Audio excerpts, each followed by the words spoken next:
SourceFed Movie Club, it's me, Jenny, aka ClassyLibrarian, and this week's movie was Saved, starring Mandy Moore, Jenna Malone, and Macaulay Culkin, and a couple of other names. I don't really know how to feel about this film. It is a genuinely sweet story. It's one of those ones which is, it's basically a load of religious satire, but it's wrapped up in the perfect classic teen movie kind of cliches. It's got the mean girl, it's got the quirky best friend, it's got the oddball characters that come in. You've got your heroine who's the sweet everyday girl who just makes mistakes and is a bit of an outsider and maybe starts from a place of being completely normal and then immediately gets pushed into this outsider zone through a mistake she makes.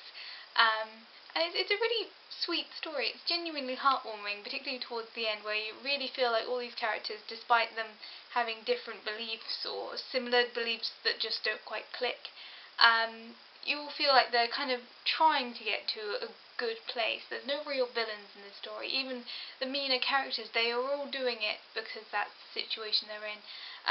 Mandy Moore does this brilliant job as this cliched, Bible-bashing,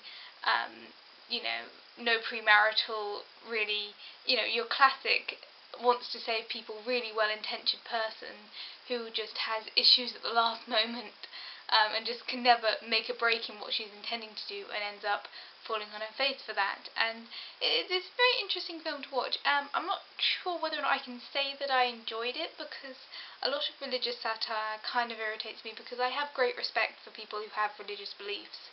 And making fun of them, even when they are being unpleasant people, always feels a bit off-putting to me, because, you can't blame someone for what they believe. When they're perhaps harming others, that's a different matter, but when someone has a genuine belief and is trying from a good standpoint to help other people, I feel a bit uncomfortable making fun of them.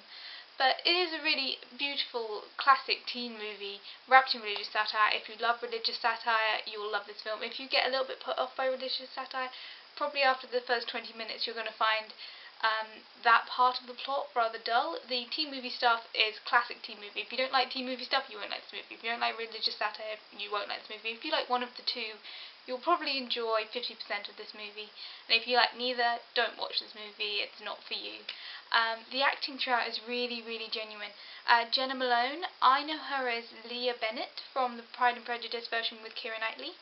And so it was really odd seeing her in this kind of wallflower, slightly more, in a way, down-to-earth character, who's, trying to make decisions but is still young and slightly foolish and makes sometimes the wrong choices. So it was a really interesting kind of, mirror image between her character in Pride and Prejudice and her character in this, which are very different in some ways and rather similar in others. And that's about it, really. Would I recommend this film? If you like religious satire or teen comedies, go for it. If you don't like those things, don't. Just don't. And that's it. Sorry this is up a bit late. I don't mind if I don't get featured. It's my problem, not yours. I'm sorry I'm really late up with the anime video. I will put that up in the next couple of days. Again, I don't mind if I don't get featured. I'll explain in that video why it's a bit late, and that'll be up probably sometime tomorrow. And bye guys.